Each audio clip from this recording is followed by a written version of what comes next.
Okay, so this afternoon I want to get back to this with more about the SENSEI data interface.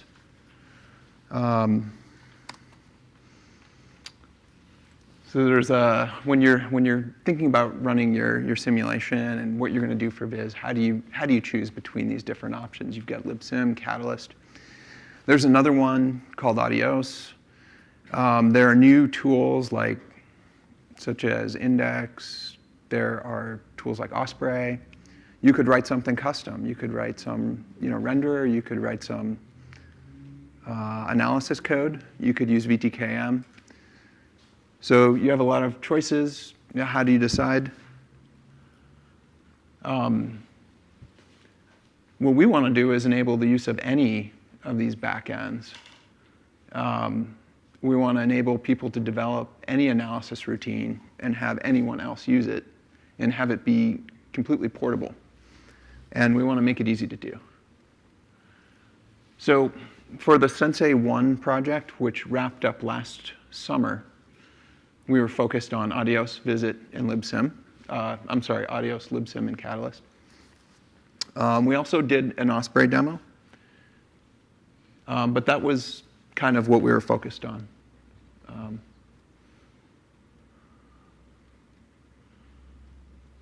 So many of these in situ, backends, are relatively new prototypes.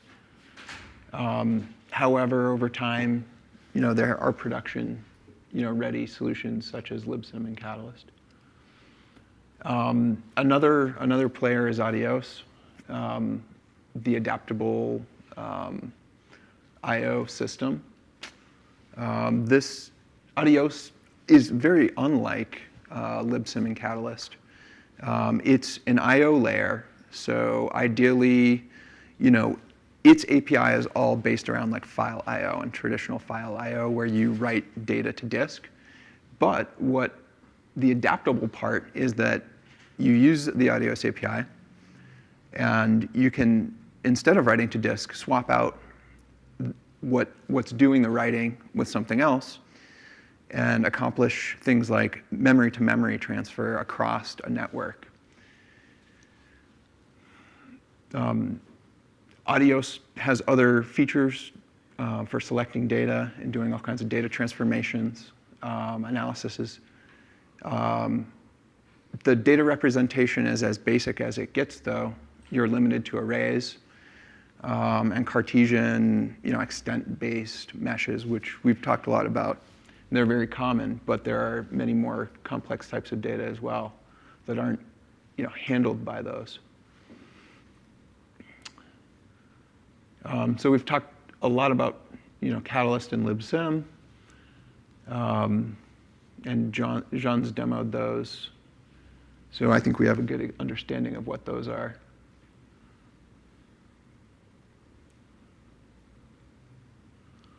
So in SENSEI, our approach, we've got different components to SENSEI.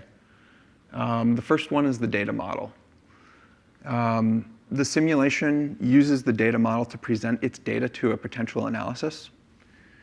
The analysis only has to worry about dealing with this one data model to access any simulation's data. So it's the lingua franca of this interchange. And so I think of SENSEI as kind of a conveyor belt, and the data model are the boxes on the conveyor belt. Our data model is VTK, and we've talked a lot about how you create VTK data objects this morning.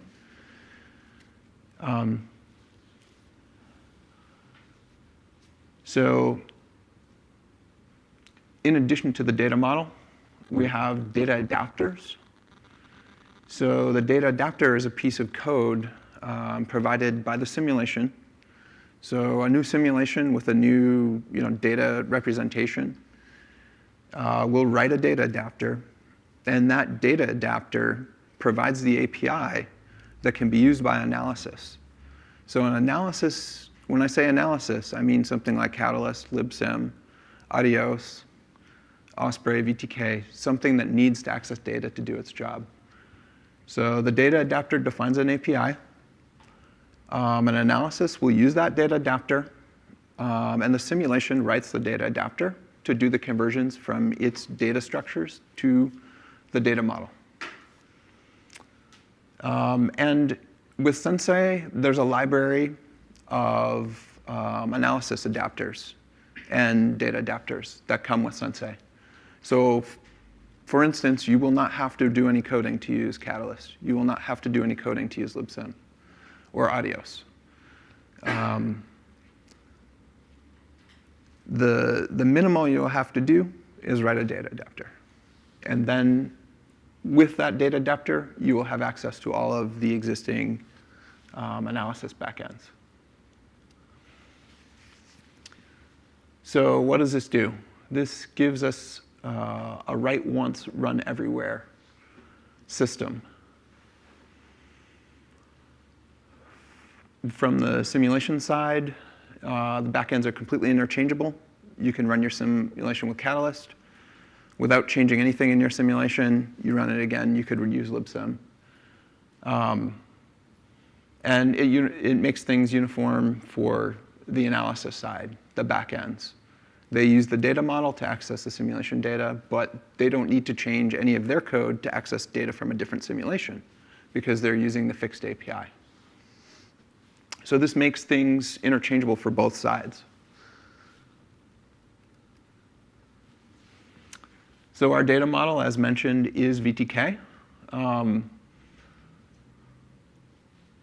It supports pretty much every kind of geometric data that you can imagine, and a number of other data structures as well, such as graphs,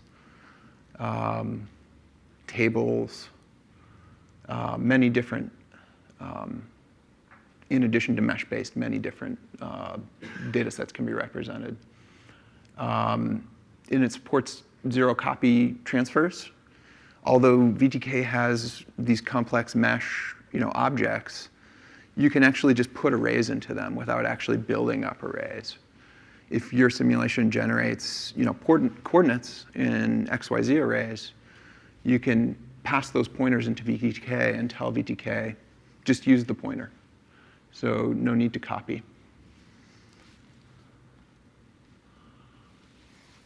So we touched on this a bit this morning. So parallelly distributed data in VTK. VTK was developed way before high-performance computing was in vogue. So the first approach for parallelizing VTK, which I'm calling the legacy approach, each MPI rank has a single instance of a VTK dataset.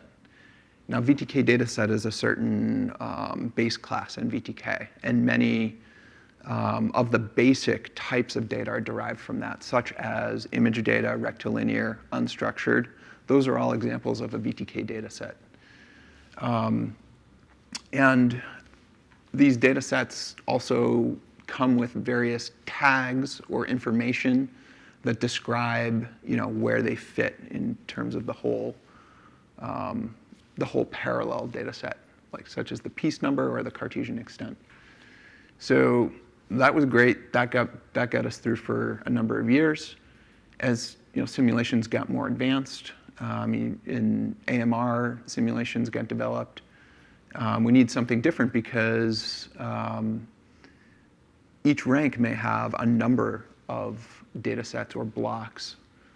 So in VTK, to deal with this, they have VTK composite data.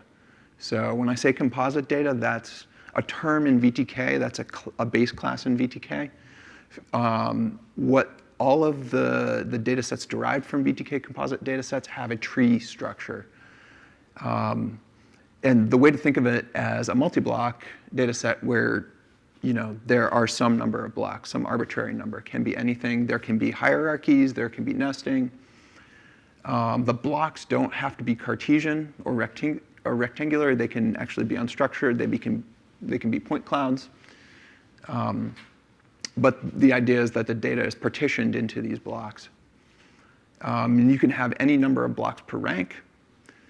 And the composite data base class can give you an iterator to walk over the blocks and visit either all of the nodes or just the ones local to you.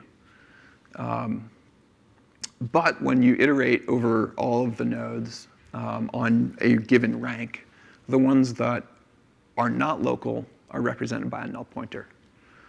So you know that there is another block, but you don't know much about it.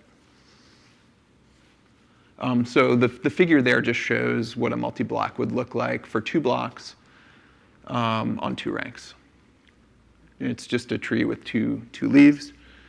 On each rank, one of the leaves is a null pointer. It's empty. But this is important because you may need to do this with Sensei to pass your data through. You could take either approach. And there are some advantages and disadvantages.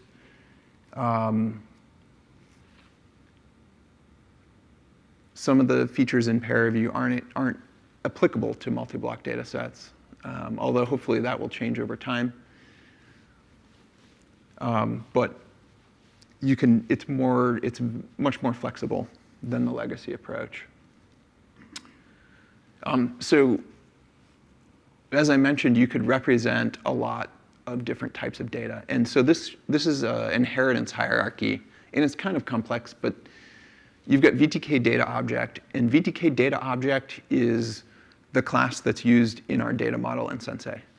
So what type of data set can you pass through Sensei? Well, the answer is any data set in this picture to the right of that VTK data object, the gray block where everything is pointing to, all of those other classes can be sent through Sensei. And we've talked about a number of the most relevant ones: rectilinear grids, image data, polydata, unstructured. There are others that don't necessarily apply, but you could still pass them through our interface. But I mean, the main point of this is that whatever data you're simulating, you can send it through Sensei. So here are the VTK data sets. So these are the legacy ones.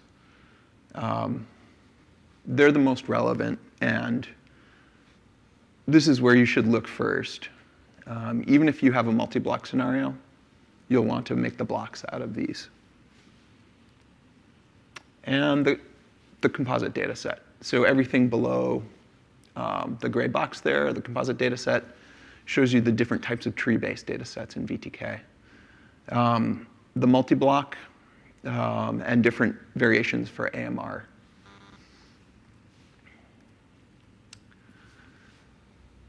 Jean covered this a lot. These are the base types. I think we're good there.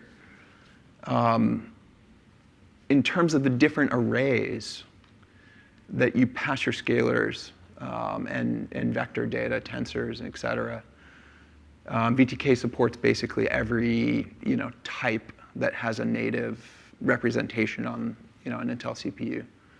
So various precision integers, single precision and double precision floats, point and cell data. If you're doing astrophysics, you have magnetic fields, you probably have data on cell faces, electric fields on cell edges. You're out of luck in VTK, unfortunately. You'll have to do some conversions.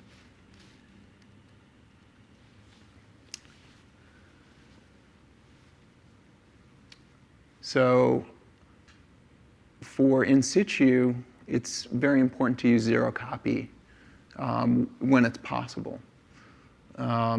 This is something we looked at closely, and one of the problems we found when we started using VTK is that simulations have their data represented in a number of different ways, whereas VTK at the time would require it in a very fixed representation where, for instance, we saw in this morning's examples, points would be x, y, z, x, y, z, x, y, z. So your points, all your x, y, and z points will be in the same array.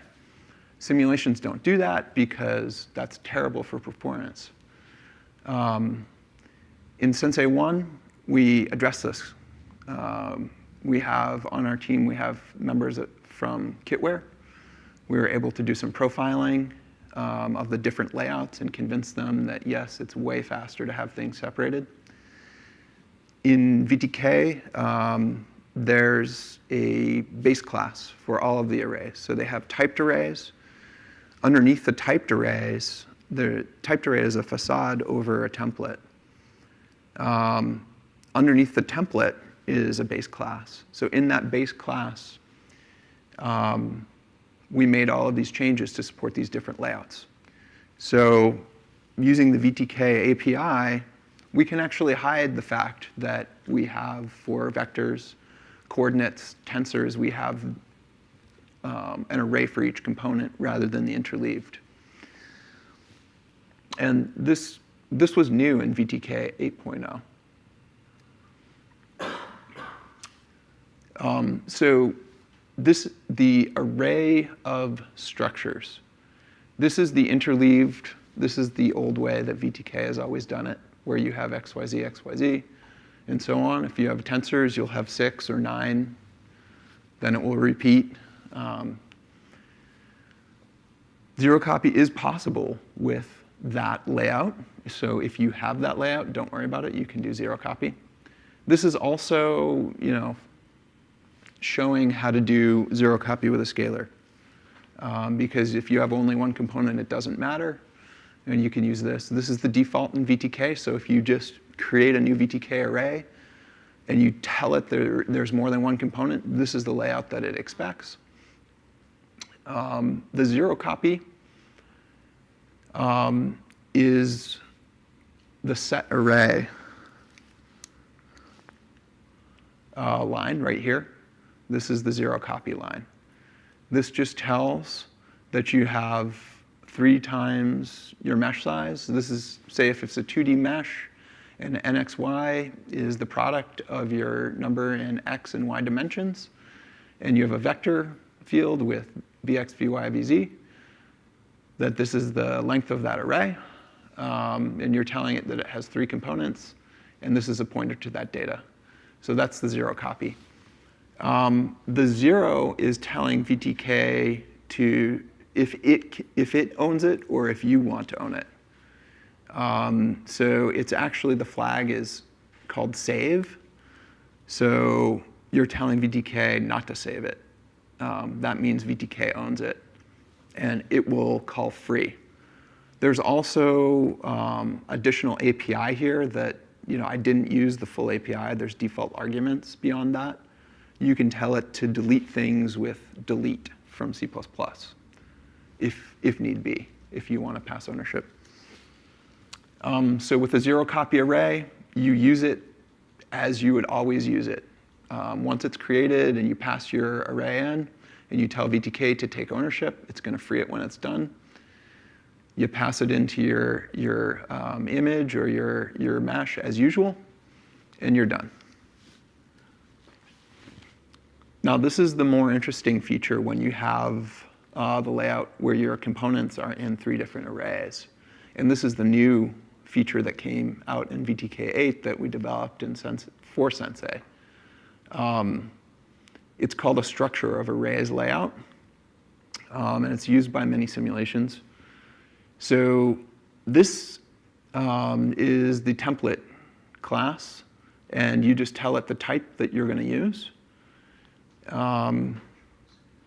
Again, you set the number of components, and then you have a set array call for each component. You tell it the dimensions of the array, which is just the grid size, so 1 value for every point.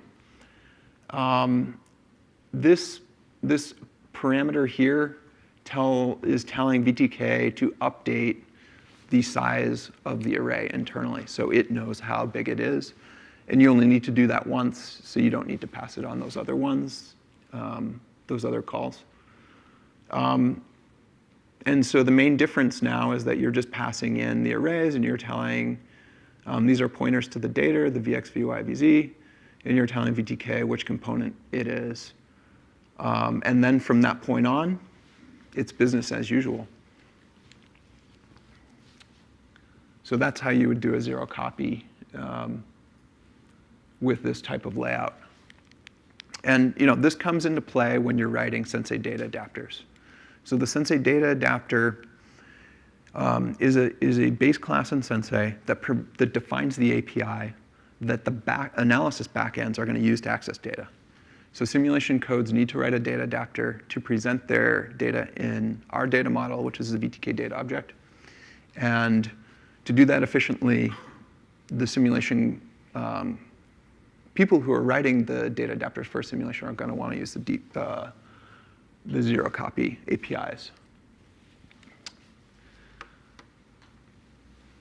So at this point, we wrote a little demo of the zero copy so you could see the code in practice. And we can switch over to the VM for this.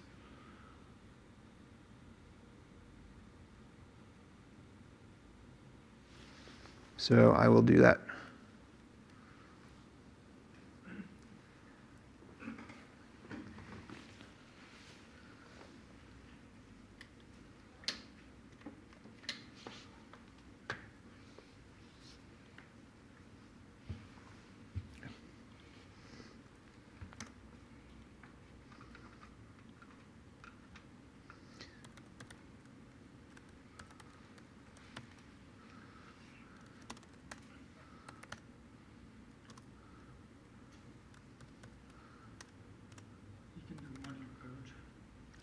Yes, thanks, John.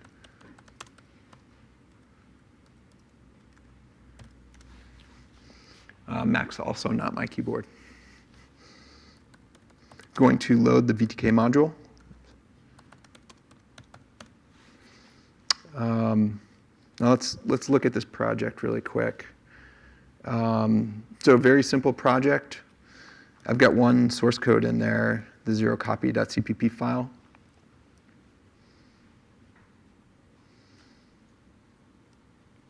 I've got some functions up at the start of this to allocate these arrays. So let's say I've got the structure of arrays layout, where I'm going to allocate 3 arrays. I'm going to initialize them. So I'm making a vector field here. The vector is tangent to concentric circles. So that's all that code does. Now I've got the same function for array of structures. So this is the interleaved case, the default in VTK. This is the same thing. I'm just stuffing it into single array instead of 3. Now my main command line processing. I'm building an image. This is what John has covered earlier today. This is yet another example. I've got my grid spacing, so I want my domain to go from -1 to +1 in X and Y. So I have 0 in the middle, because remember I have these concentric circles on my vector field. So I create a new image. This is C++, so a little bit different syntax than we saw this morning with the Python.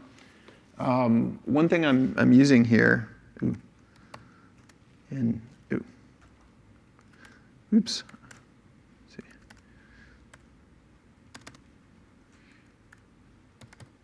Okay. Sorry, that red highlighting was just from a search that I had done yesterday while we were coding. Anyways, back to this.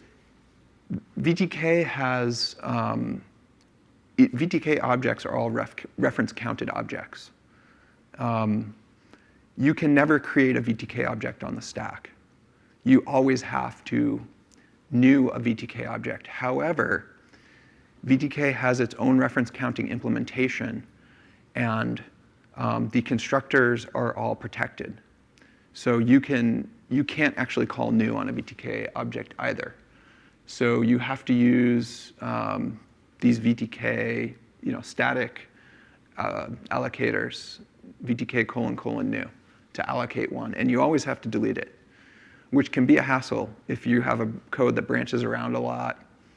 You can easily create memory leaks. So VTK introduced smart pointers, similar to what the STL does. VTK new is one of these. this says VTK new, it's a template, it takes the class. This essentially makes like a stack-based object. When that VTK new instance goes out of scope, it will delete the VTK object for you. So you'll see that in this example and some of the other examples. But just remember, it's really important to try and watch out for memory leaks with VTK. So here is on line 108, there's an example of the non-smart pointer version where you have to call the static allocator to get an instance. So this is the code we looked at in the slides, setting it into the image. I'm going to print it. So type comes in on the command line, and so we can run the example in different ways, either AOS or SOA. Then this is the old way, the AOS. And I'm going to just render, since this is a vector field, I wanted to just render a streamline to show the vector field to make sure that it actually works and the zero copy worked. I'm doing the geometry filter just like John's examples, the polydata mapper. The polydata mapper is where all the graphics code happens. Things get sent through OpenGL down to the graphics card and rendered. Polydata converts from VTK's data structures into OpenGL constructs, which nowadays is either triangles or points, basically. And we've got actors and, of course, render windows. So that's the code. And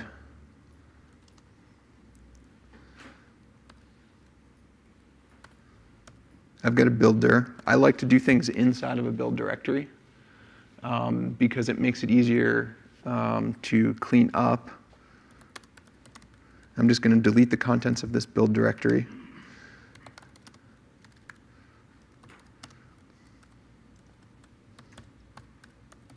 And I'm going to point the code to VTK, which is in our SC17 software installs.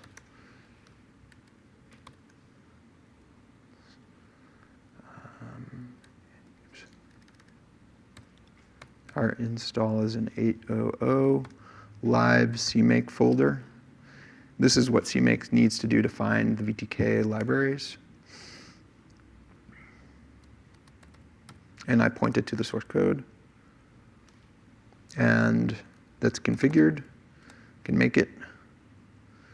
And now I have the application built. Copy.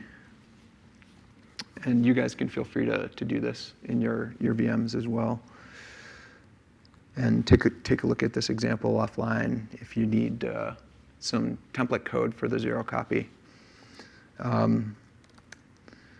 So now I'm going to just choose AOS and run maybe 32 by 32 grid and run it. And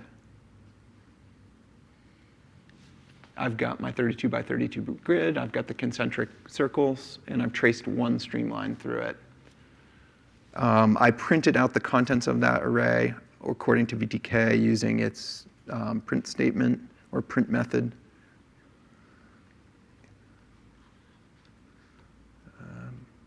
Mouse not cooperating.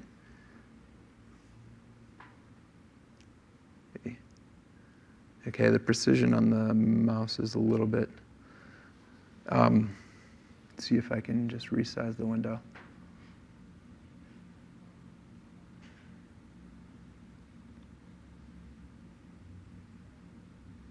Okay, so this was the old way. We got the VTK double array. And I'm just going to kill that render window, and I'm going to run it with the SOA case. And now I printed it, and I'm using not the double array, but the SOA data array template. And I've got the same result. And both of those were 0 copy.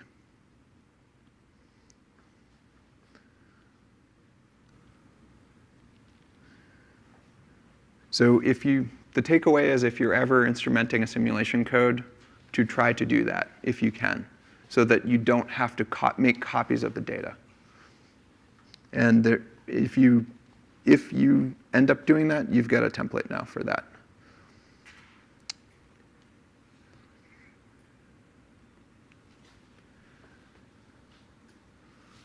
Okay, so back to SENSEI. So SENSEI, the core architecture. We've got the DataAdaptor, the AnalysisAdaptor, and what we call bridge code. The bridge code manages these two objects. The bridge code will create a DataAdaptor, it will create an AnalysisAdaptor, and it will invoke the execute method on the AnalysisAdaptor as needed. The AnalysisAdapters have the capacity that you can tell them to say, OK, update every n time steps. So it's perfectly fine in your bridge to call the AnalysisAdaptor every time step. So SENSEI allows you to couple the simulation of your analysis using these components. The DataAdaptor is something that comes from the simulation. The bridge code is also going to be written by the simulation. The AnalysisAdapters come from a variety of sources. The ones in SENSEI, you can just plug them in. You don't have to write them. You can make custom analysis to do something super efficient, like say if you only want to compute some statistics on your data, you could have a statistics analysis. If you have some super fast volume renderer, then you could shove it in there. Shove it in an analysis, and you'll have the fastest volume renderer. You won't have to go through Libsim. You won't have to go through Catalyst. You'll avoid a whole bunch of overhead. OK, so again, the DataAdaptor provides the API through which data is accessed. It converts simulation data structures to VTK data structures on demand. That's important because the analysis may not need all of the simulation's data. So the demand part of it is the analysis requests specific arrays. Then the DataAdaptor goes and gets them and converts them to VTK. So the purpose of the DataAdaptor is to give analysis backends access to the simulation data through a unified API. OK, so this is the actual API. Our DataAdaptor class, it's a VTK object. It's a reference counted class. This makes it very efficient to keep an instance around, to pass that around. It's got a bunch of pure virtuals. So if you're in a simulation and if you want to convert your data, you are going to have to override each of these methods. So we've got get mesh. That function is where you'll create your mesh object. So if your simulation is a Cartesian mesh, you'll create a VTK image data like we did this morning. If you have an unstructured zoo of cells, you'll create an unstructured grid. If you have an AMR mesh, you'll do some tree-based data structure. The add array method lets the analysis request a specific array. That's passed in a mesh object, and the implementation of this method will simply add the array into the mesh, preferably using 0 copy. Now, we also have some functions for the analysis to query information about what's available.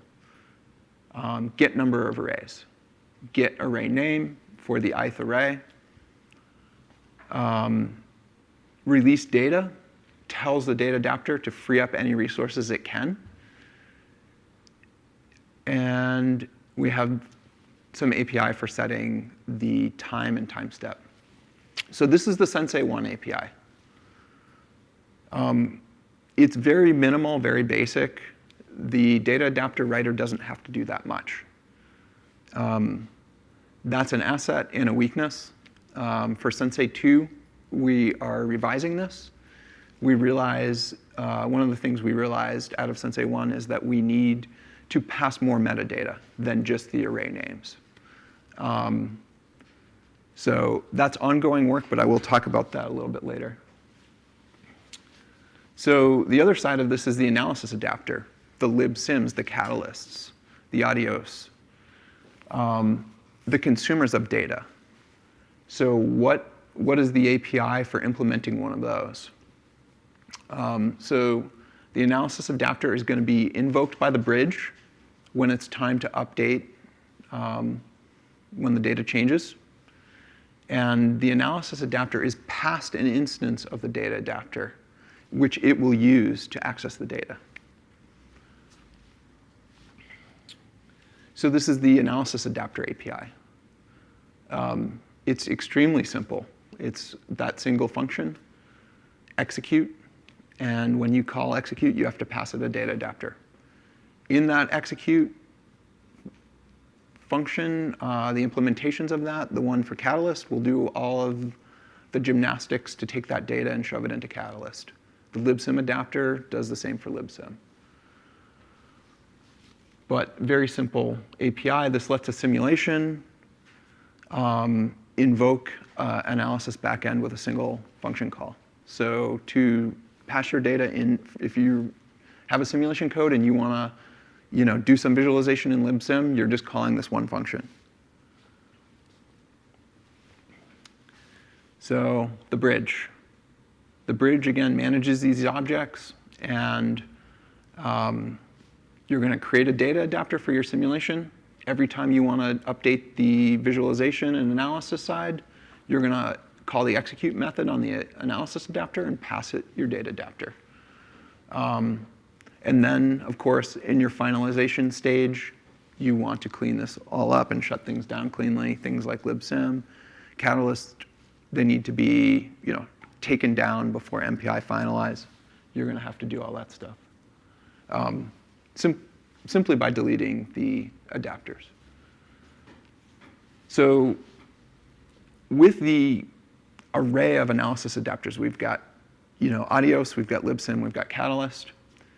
How do you configure these things? Sensei provides a meta analysis adapter called the Configurable Analysis Adapter. The Configurable Analysis Adapter takes an XML file and it creates the adapters that are listed in that XML and configures them. So this is the one that we feel like is very easy for folks to use. If you use this, then when you run your simulation to change between libsim and Catalyst and ADIOS, or any of the other adapters that we have, all you have to do is change your XML.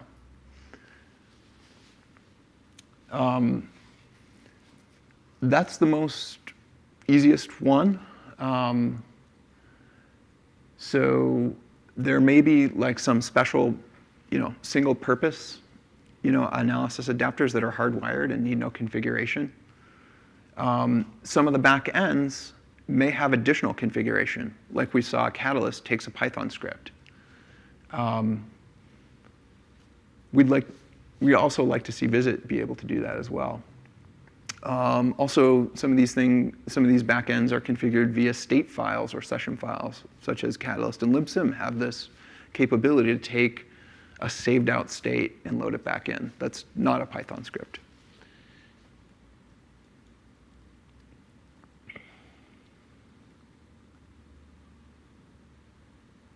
So the configurable analysis adapter, I pretty much covered this. When you start getting into in-transit use cases where you're moving your data from one set of nodes to another set of nodes, you're going to use two XML files, one to configure the transport layer and the other to configure the analysis, your libsim, your Catalyst. And here's an example of the XML. So basically, in a lot of our XML files that we have in the repo, we have all of the examples for a specific mini app in one XML. And we have this enabled attribute in each of the elements. And so you can switch in between the different backends just by enabling them with this attribute and disabling them. It's important to note that the backends are incompatible with each other. So you're going to need different builds. That's simply a matter of pointing your sim code to the right Sensei install, though. You don't have to change code. All you have to do is point to a different Sensei install. And that's where the modules, environment modules, come in and are helpful. So far above, we've looked at in situ a lot and not talked about in transit. So in situ, we've got the basic configuration where the simulation and the analysis run in the same memory space. In the in transit, we've got two jobs running in different MPI execs on potentially two different sets of nodes. And we're going to use ADIOS or some other transport layer to send the data across the network. So what we end up with is two executables, the simulation executable that's been instrumented with Sensei, and we have an endpoint, the ADIOS endpoint.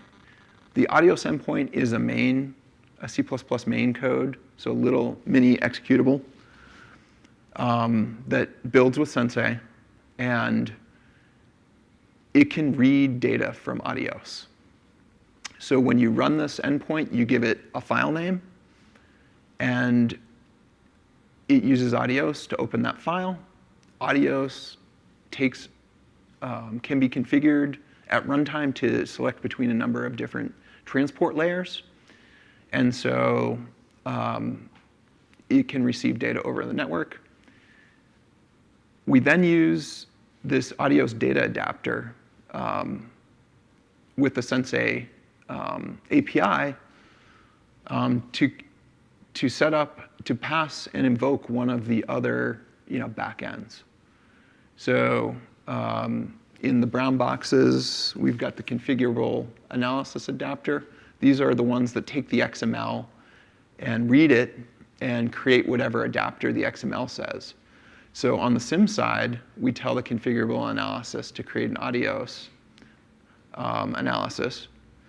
This thing sends data over the network to this other MPI exec of this standalone code.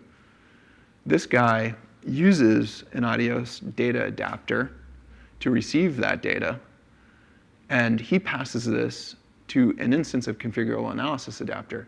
Now, you as the user have some XML to configure one of these other backends, the Catalyst, the Libsim, or maybe one of the others. One of the other ones that ships with Sensei is the histogram. There's an Osprey backend. You decide on that point.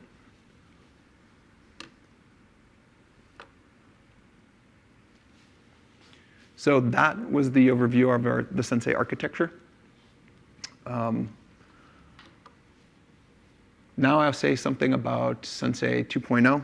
This is ongoing work. The Sensei 2.0, the project got funded last October. There was a little bit of delay, startup, because of bureaucracy, getting the money out to all of the different participants. So this is ongoing work. I'm presenting, when I say Sensei 2.0, it's early. There's a branch on the Sensei, in the Sensei source code, that you can access these features now, but it's not publicly released yet. But there are many improvements that we're working on. So when we look back at the Sensei 1 API, it's simple. It's really easy to use. It's very light. And there's a part of the talk that analyzes the performance of Sensei and the overheads involved, and scaling and so on. It is very light. We published that at SC16, actual benchmark results. It's great for one-off solutions. If you know that your simulation is generating 30 different variables on a couple of different meshes, but you just want 6 of those, you can shove them into a VTK data object and send it over. So it's great for one-off. situations like that. But we've realized, as we've used it, especially for the in-transit use cases, that we need more general solutions. We want to be efficient when we're dealing with simulations that compute a lot of data on many different types of meshes. We want to support a wider variety of data types, for instance, AMR data sets. AMR data sets are a certain, I don't know, beast because each of the backends expects a different representation of these. There are details that differ between the backends, such as ghost zones, and this is important, and I think it's something that we need to handle in the Sensei layer.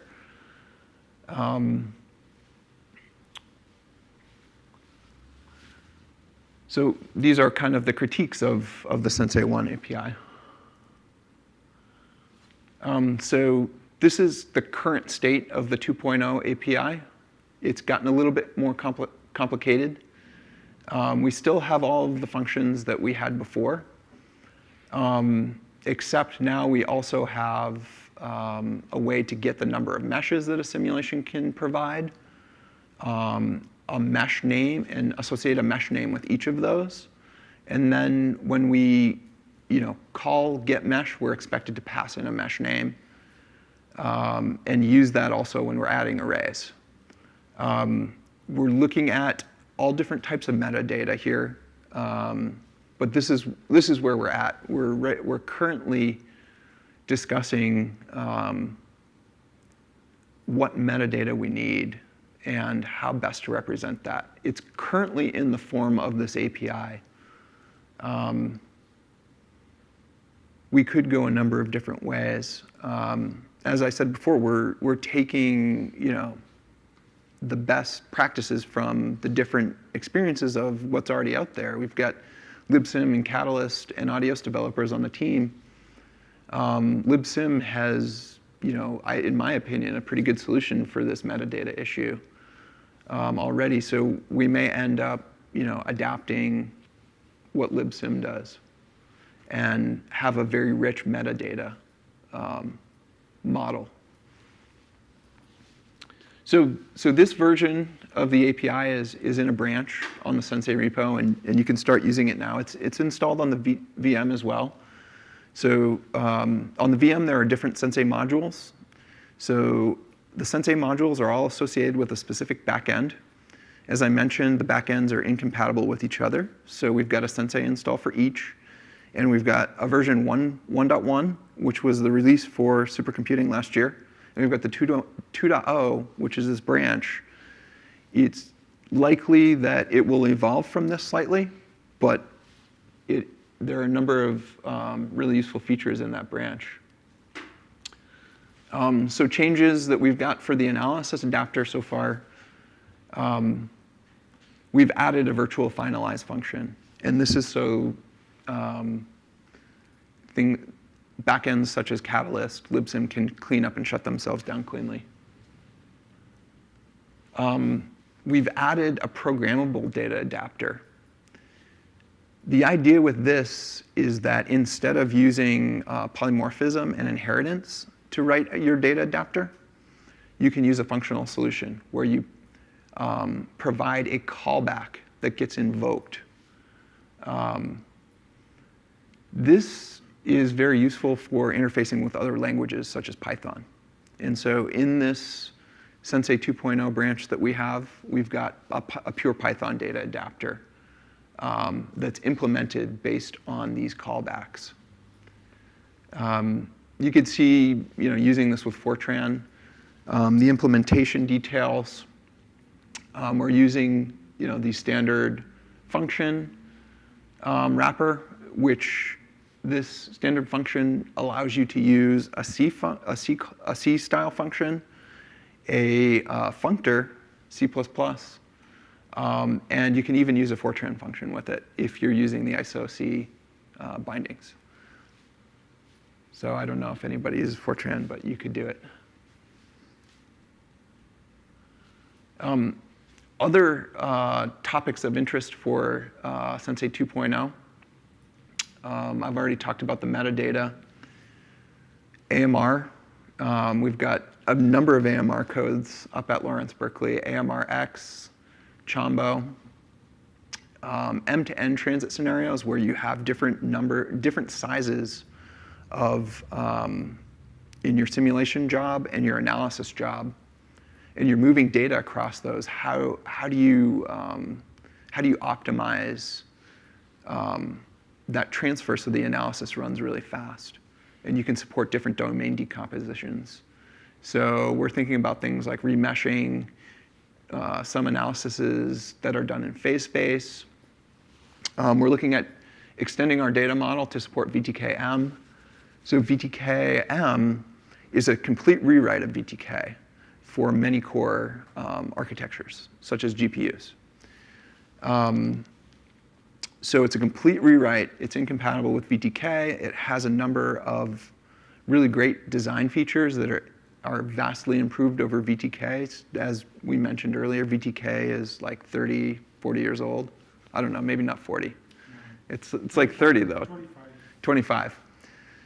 So VTK-M is only a couple years old. It's vastly improved, but the capabilities are nowhere near what's available in VTK. It does a few things. It does them extremely well. There's very little support for rendering. However, if what you're doing is supported by VTK-M, then it's a great option. For instance, they have isocontouring algorithms that are extremely optimized and much faster than what's in VTK. So we're looking at different use cases, how we could use it as a library. We have a number of examples. There's actually a mini app in SENSEI for isosurfacing that uses VTK-M. We're also looking at replacing VTK data objects star in our API with VTK-M objects. If we go down that route, we're doing it in parallel. So we have VTK and VTK-M. The reason is because VTK-M doesn't have as much functionality. It won't cover most people's needs. But 10 years down the road, 5 years, 10 years down the road, VTK-M may be the de facto. VTK may be done. So VTK-M is coming up. So we're going to be ready for that. We're starting to work on it now. Languages, we want to support more Python use cases, pure Python analyses. Fortran, CUDA, we've had some comments from people in the audience at Supercomputing. Hey, I have this CUDA code. How would I do that? That's something we're going to cover. I forgot to put on here, we're also doing a bidirectional API. Somebody asked about that earlier. So a simulation sends data over to analysis. Analysis does some kind of computation. It wants to ship data back. And we're going to be working on that in this round.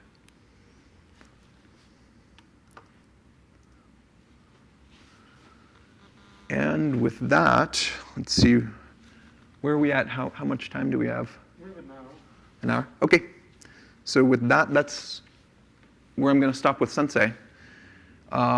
The goal of this afternoon was, in addition to introducing the SENSEI API and interface, was also to talk about existing in-situ systems. And John did that with Catalyst and Libsim, and he showed his Jacobi application running with these two in-situ libraries. I'm going to switch now and talk about ADIOS. ADIOS is not, it's the odd man out in this conversation. It's very different than Libsim and Catalyst in that it doesn't provide any rendering, visualization, or geometric processing algorithms. And I'm going to have to switch through the slides down into the ADIOS section.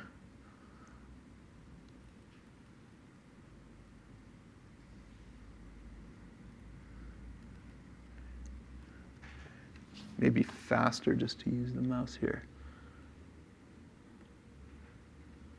OK.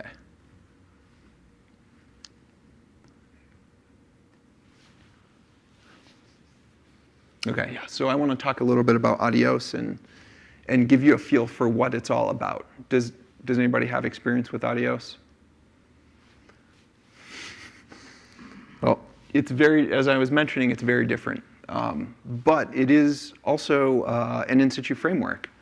It supports analysis by this array model, and you use it like you would a file writing API, but you can process your data as you write it.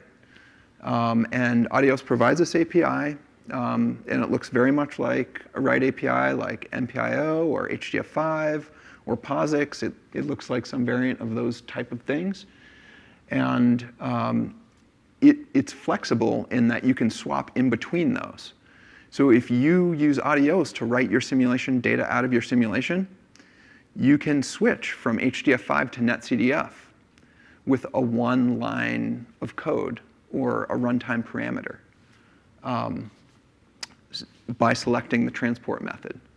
You can do other things like move data in between different jobs through special transports that look like I/O, but they're actually in network, memory-to-memory network transports. So it also provides a number of mechanisms for going in between different job sizes and different selections. It has querying capabilities based on one of the things, fastbit, alacrity, min-max. I'm not sure what alacrity and min-max, but fastbit enables you to index your data so that you can do fast queries. It's kind of the idea is that similar to databases where they have an index column, you do that, you store it, then you can subset your data really quickly. And ADIOS supports that. Current release is 1.13. There's some links to where it's at. It's developed by Oak Ridge. And there's a lot of online documentation to it, or for it. So how do you use it? The user defines what and when. Every process predefines, what data it's going to send to ADIOS. So that's one of the different things about ADIOS, is up front you have to declare the different arrays, the types, the sizes. You have to tell it up front. This lets ADIOS allocate buffers to be the right size to hold your data and do different types of optimizations on it above and beyond what the low-level transports can do. As it says, you define what and when, ADIOS takes care of how. The how comes into play with the different transports. You can choose HDF5 as a transport. You could choose netCDF. You could choose FlexPath. And there are probably like 20 different transports.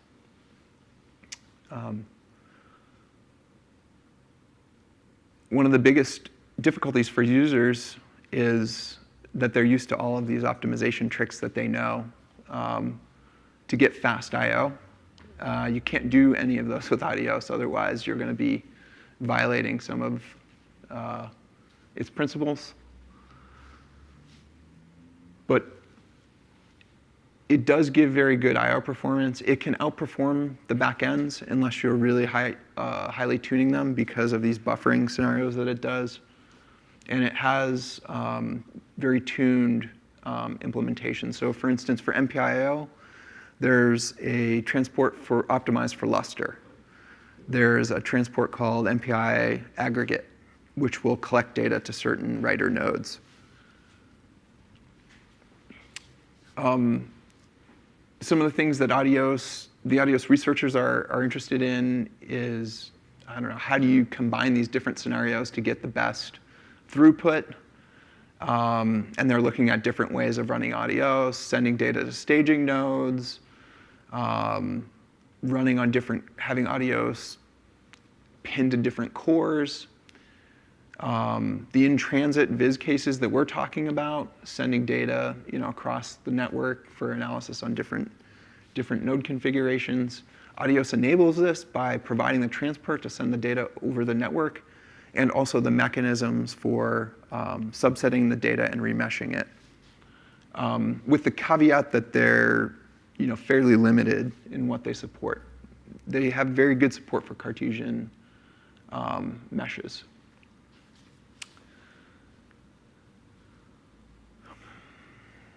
So some of the goals of ADIOS is to insulate the applications from variability,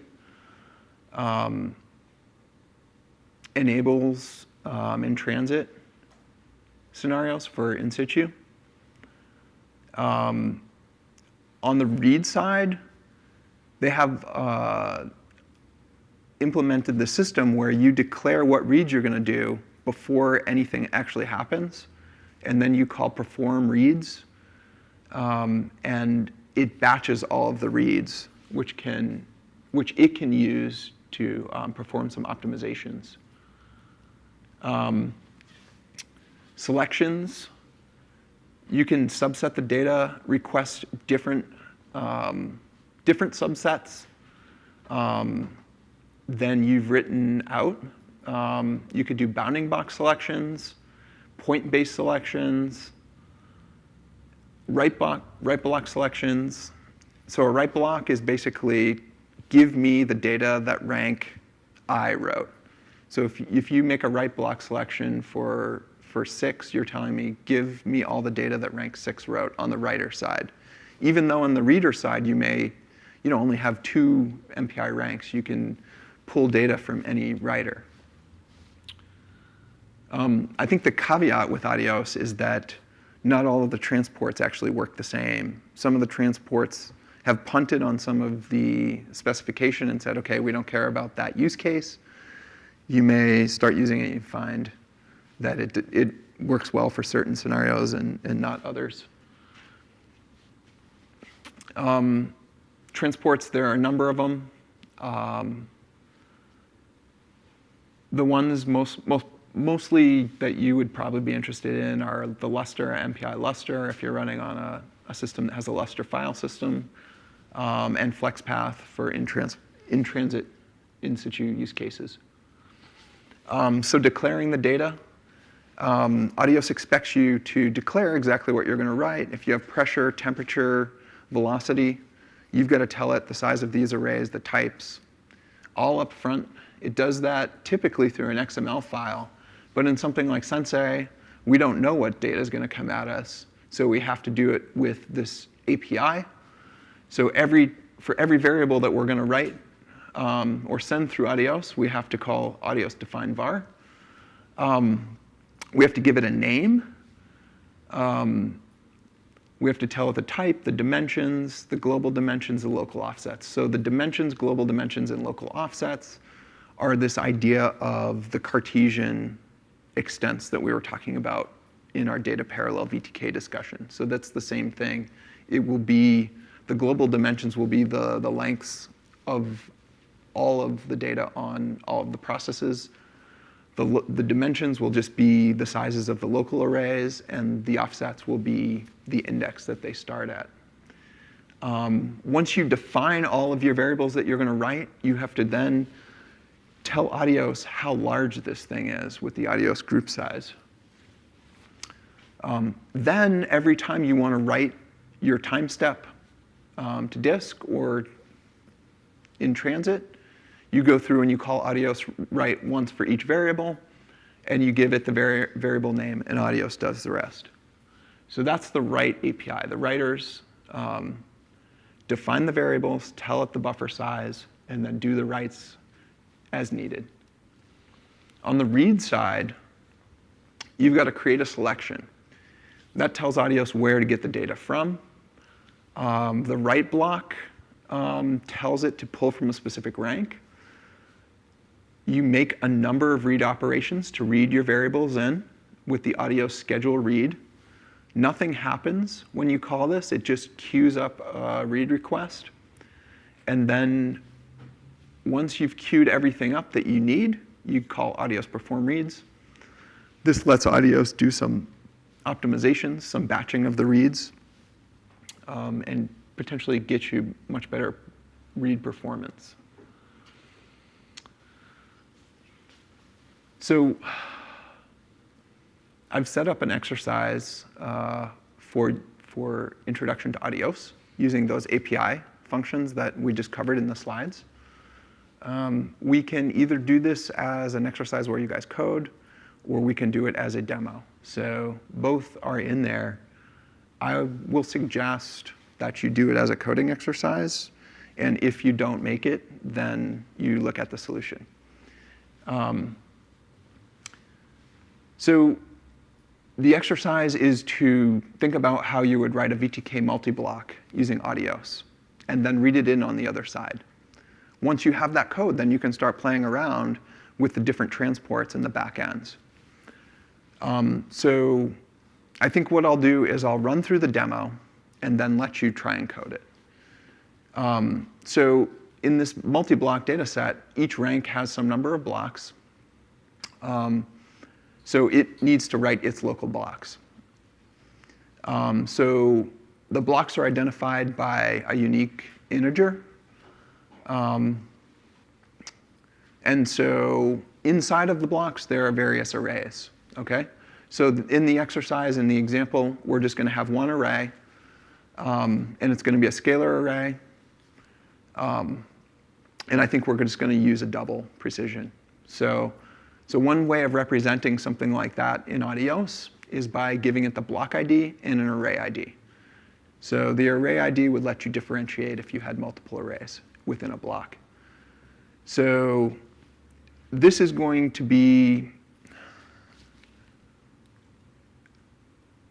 dataset ID will identify the block, array ID identifies the array. Then the metadata you need to encode this is the number of elements in the array and the values themselves. So on rank 0, we've got block 0 here, and this is a null pointer. He doesn't have to do anything with that.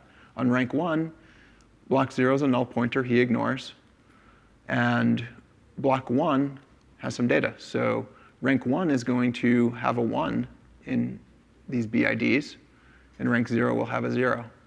And they're going to go into the same file or stream. On the read side, the reader can identify which block he wants to read. So great, we know how to get the data in there. On the read side, though, to do the selections, we have to know how many writers there are and how many data sets per writer there were, if there were multiple blocks here. The picture doesn't show it, but you could have 2 blocks on rank 0, 1 block on rank 1, or 2. So the way the exercise is coded is real simple. All of the ranks have to have the same number of blocks. So in that case, you'd have potentially 2 or 3 on rank 0. Then you'd also have 2 or 3 on rank 1.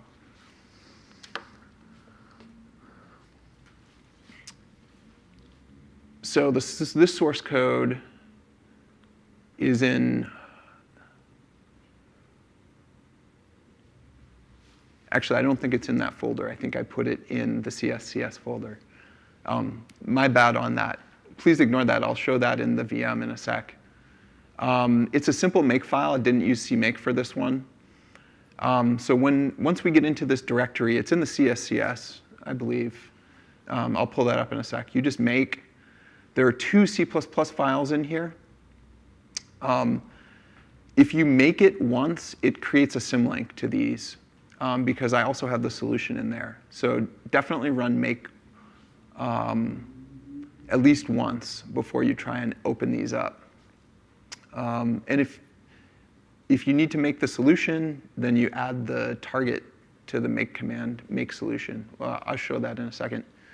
So anyways, in the exercise, you would modify these put.cpp and get.cpp files using the API that I just mentioned or covered in the previous slides to write the data layouts that we were talking about. So you would use the ADIOS API to define these 4 variables to ADIOS, and you'd write the data. So once we have it running, we can do different things with it. We can run with MPI-IO using the BP method in ADIOS. So once we run the writer side, the put side, we can create this file. The command line arguments tell it which transport to use. 10 is the length of the arrays, 1 is the number of blocks per rank, and 3 would be the number of time steps. Once you create a file like this, the test.bp file, you can use an ADIOS tool, BPLS, to list the contents. We'll do that. It will show the contents of the file. Then you can dump the individual arrays and see what's in there using BPLS. Then you can run the get program either in the same terminal or a different terminal with the MPI BP methods. The files have to be complete. You can't stream data this way in transit. This is for writing to disk.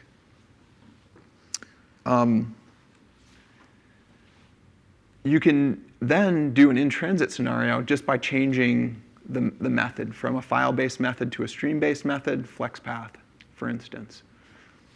So I'll switch over to the VM, and let's take a look at that source code and run through that demo.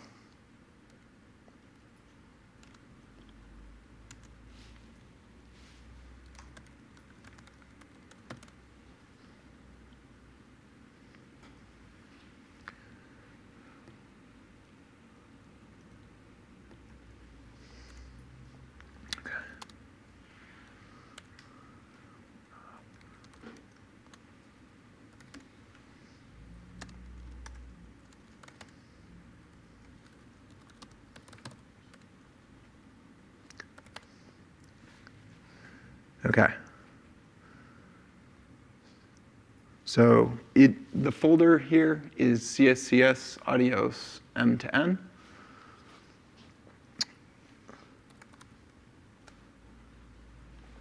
If I make, it's got, all of, the make file has all of this info.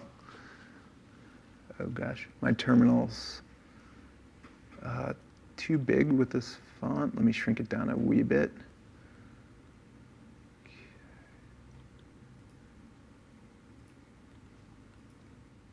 Okay. I'm going to make the solution. And now I've got these two executables, get and put. When I did the make solution, it linked to the solution files, which are in the solution folder. The exercise files are in the exercise folder. Okay. So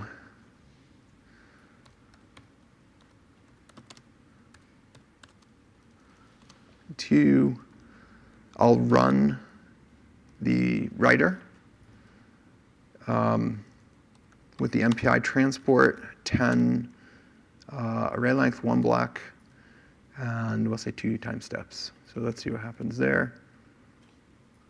What happened?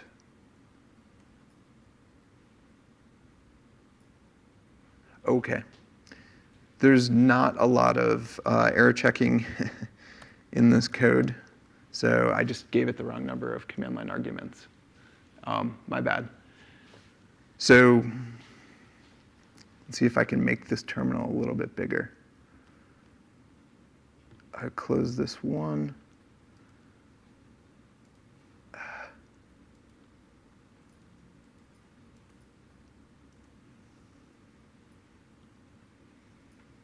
Okay.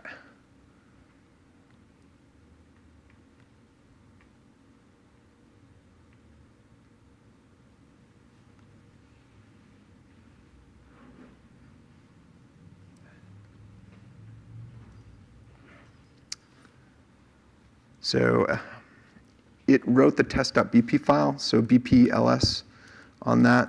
I'm going to do a module purge and module load ADIOS. Okay. So now bpls should be in the path. I can do test.bp, and I can see that I wrote the number of data sets per writer, the number of writers, Each rank, I had 2 ranks in my job. I did an MPI exec-n2, so I have 2 datasets, dataset 0 and dataset 1. For each dataset, I stored the number of elements in an array. So let's just dump that array. I use the -d command to ADIOS BPLS. And then you give it the full path of what you want to dump, and it dumps out the contents. So that was dataset 0. Array 0 has those values. On dataset 1, this is what rank 1 wrote. It has a unique set of numbers. So each rank starts and goes up, so that each rank is writing a unique set of integers. So that's the ADIOS writer. So the reader,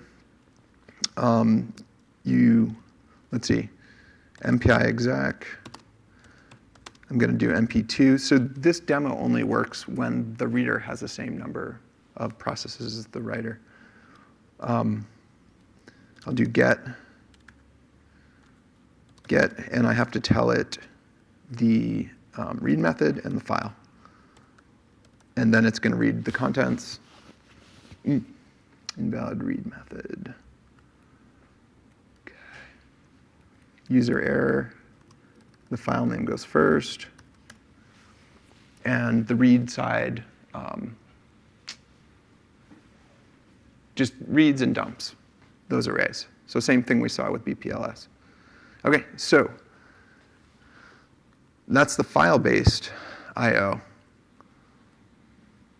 Now to do the streaming, or in situ case, I'm just going to change the transport to FlexPath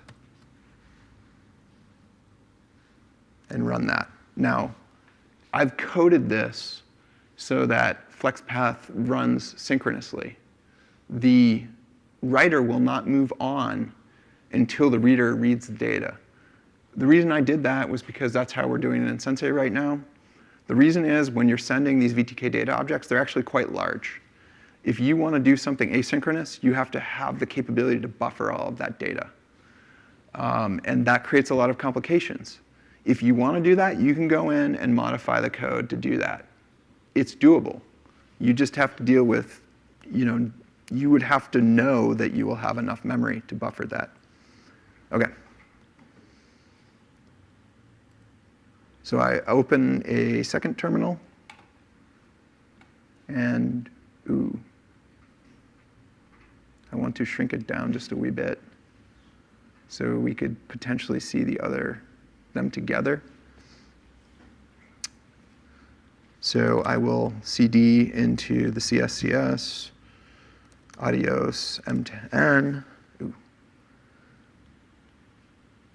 and LS. I'm going to load up the ADIOS module. Oh. Yep, forgot to load. There we go. And now I'm going to MPI exec-mp2.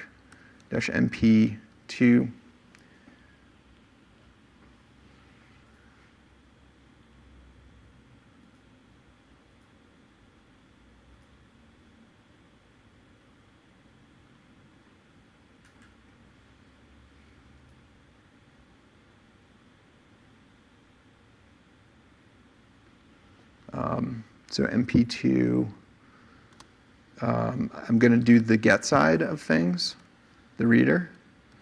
And I have to give it the file name and tell it what transport to use. And that will be FlexPath.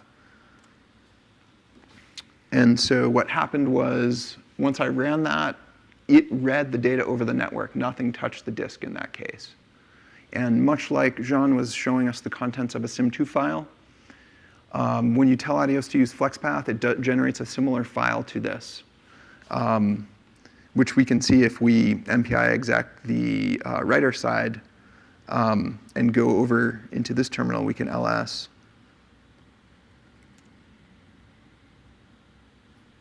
Cannot see what's going on here. OK, we're off the screen. Just need to make this terminal a wee bit smaller.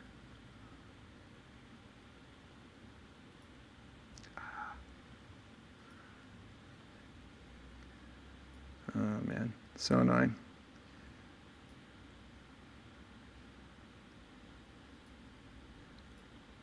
Maybe eventually I get to it.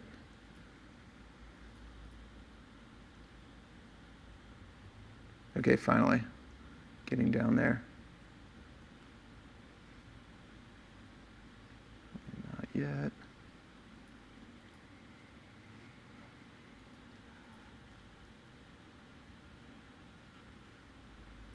Okay. And so that is this file right here. And we could cat that just out of curiosity, but it will have some information about how it's going to connect. I don't know what it's doing internally. Internally, FlexPath may use a socket. It may use RDMA. It has its own mechanisms for determining that. So there's a demo we just ran through. We wrote to a file. You could then dump the contents of the file. And then we also did an in-transit demo where we sent data across the network. So the exercise, you'll want to open up the terminal, get in here, type make. If you've been following so far, then you want to type make exercise. And that will compile and symlink these two files, the get.cpp and the put.cpp. The actual files are in the exercise folder that you would edit. The solution is in the solution folder, so you can always open that up and see what that's like.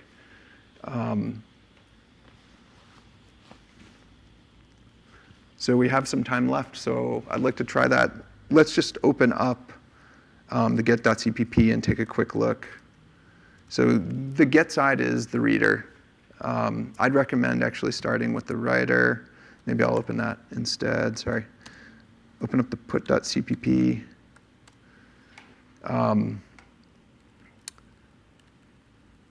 So in here, as you scroll down through the file, you'll see these to-dos. And it basically has some information about what you have to do there to satisfy the requirements. So remember, with ADIOS, first you have to declare what you're going to write. And you're also going to have to tell it the size, the number of bytes that are required. So we have this define array ADIOS function. You're going to have to declare these attributes to store the number of elements and the data itself, and return in the buff size parameter the number of bytes needed. There are a number of these to-do sections in the file, and I've left in a bunch of ADIOS code so that it's not too overwhelming. So this is, let's see, defining the ADIOS group. This is at the more global level. So the first set of to-dos was about writing the individual arrays. At the global level, we want to write the number of data sets per writer. That's passed in as a command line argument, so you'll find that variable when you look at the command line processing. The number of writers is the MPI-com size. And then you need to also add to the buff size the number of bytes needed to store those two values. So if you declare them as ADIOS integers, that would be 4 bytes each. You can use the size of operator to get those.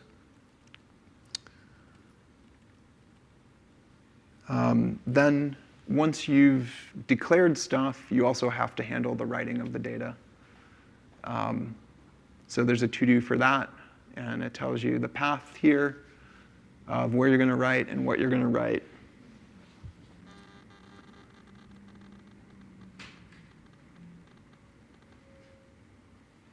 And then at the global level, you're also going to want to write these other values out at the global level. And that's it. So for the writer. And I would suggest start with that, see if you can get that done. Inside of the doc folder in there is the ADIOS documentation for the install that we have, the PDF. So I'm going to switch back to the tutorial really quick because I just want to go through that API.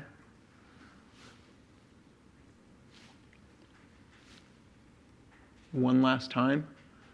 So let's see. So declaring data. So this is the API to declare the data. ADIOS define var. ADIOS group size tells it how big that buffer size is, and then ADIOS write. So those are the only three functions that you need to finish up that put.cpp. So those are the three functions. ADIOS define var, ADIOS group size. Actually, you don't even need to code the group size, but you need to count up the number of bytes you're writing as you declare stuff. And then the ADIOS write. And if you feel stuck, there's the doc folder, has the PDF of the ADIOS documentation, and there's also in the solution folder, you can just open up the solution and see how it's done.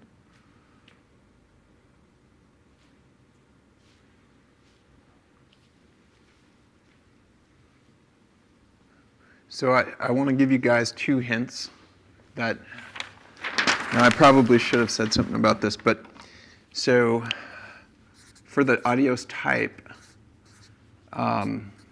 use ADIOS integer and ADIOS double.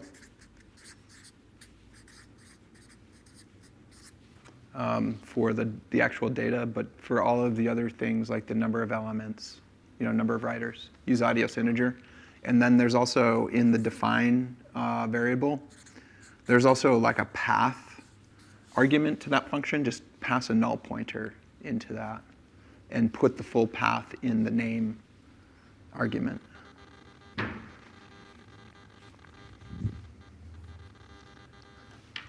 So you have a question. He's actually working on the read side.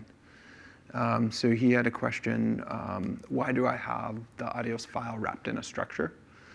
And this is because I need to record some information actually about the file itself and the transports that's being used, because there's some variability in the behavior of when you're actually writing to a file versus a stream that goes over the network. So ideally, in theory, ADIOS switches seamlessly between the transports, and you have to know nothing about this. But in practice, this is one of the little details. When I'm using FlexPath, then I have to actually make the ADIOS write block selection to select the writer rank. When I'm reading from a file, I don't have to do that. So that's the answer to your question, is I put it inside of a structure, the file pointer, so I could record the other information so that I could then check if I'm doing a file-based or stream-based method. That is not necessary. I want just to discuss the simplest thing. Just to discuss the simplest thing. Okay. So yeah, now that you've noticed that though, just pass in, get the file pointer out of the structure. Yeah. But because the demo uses both MPIO and FlexPath, then we have to deal with that. Yeah. Because this is a simple example, but it's not the simplest. Yeah.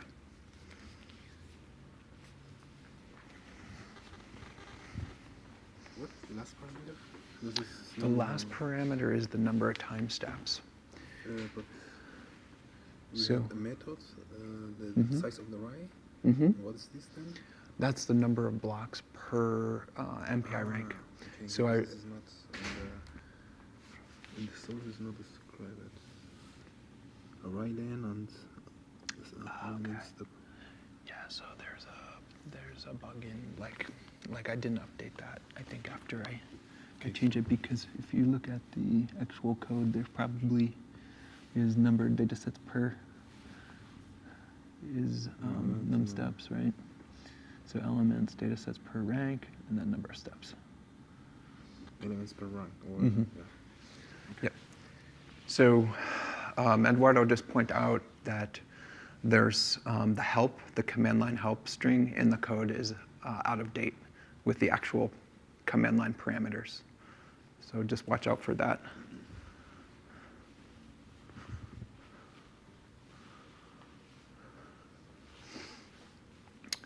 So we have 5 minutes left of this session. I hate to interrupt y'all. And I know how hard this exercise is. So thank you so much for trying it. And I hope you finish it on your own time. I just want to stop because there's only 5 minutes left. I'd like to wrap up the session. We covered a real lot of things today, right? We learned a lot about SENSEI. We learned a lot about the data model.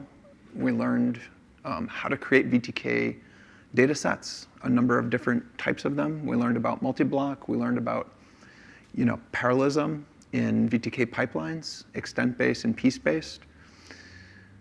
We also learned a lot about the existing in situ backends, such as Catalyst, Libsim, and ADIOS. And so we covered so much ground today. It's a real lot of material. Do you guys have any questions that you'd like to ask after seeing the material today?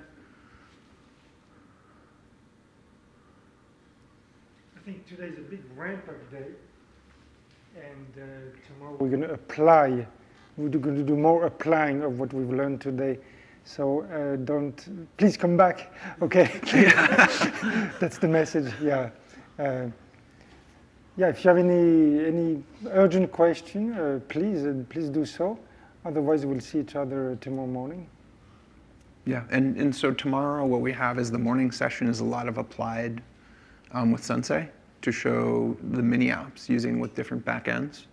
So we'll be learning or reiterating about the SENSEI API. Yes. And explaining the bridge code, the data adapter, the analysis adapter. So we'll go into detail on a number of different use cases. We'll be running those in the VM. And then in the afternoon, we're going to take Jean's application. We've instrumented it for SENSEI. We're going to have you guys code the data adapter. So that will be the afternoon session. And then we're going to talk about also the in situ performance in the afternoon. So the benchmarks we did for SC16. And you had asked about that. So we have done that for SENSEI.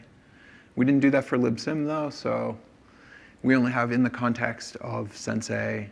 And what we did for benchmarks was compare post hoc to in situ. So we said, actually, let's look at time to solution. So that's the plan for tomorrow. And we hope you come back. Yep, very good. So thanks a lot for your attention for today, and see you tomorrow, okay? Tomorrow we start the session at 9 o'clock, all right? You're welcome to arrive anytime here after 8 a.m. The doors are open, and then we'll be here earlier as well. So if you have questions, if you want to talk about your specific cases, that would be a good time to do that as well. You can see us before the session, okay? Very good. I wish you a good evening in Lugano. Good, thanks.